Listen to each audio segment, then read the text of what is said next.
আমি এখন অবস্থান করছি ঢাকা বিশ্ববিদ্যালয়ের কেন্দ্রীয় গ্রন্থাগারের সামনে।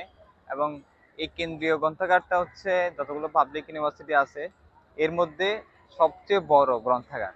এখানে ভিতরে গিয়ে আমি একটু দেখে আসছি, মানে পোলাপান এমন ভাবে পড়তেছে, মানে একটা সিটও কোথাও খালি নেই। এবং সবাই নিজের বেস্টটা দিয়ে ট্রাই করতেছে পড়ালেখা করার জন্য আর কি। কেন আমরা সবসময় ভাবি ঢাকা বিশ্ববিদ্যালয় থেকে সবচেয়ে বেশি বিশেষ ক্যাডার হয়, তার উদাহরণটা বা তার উত্তরটা আমি এখন গিয়ে দেখে আসছি। মানে এত পোলাপান এত মনোযোগ সহকারে একসাথে বসে পড়তেছে, এবং ইট ওয়াজ অসাম।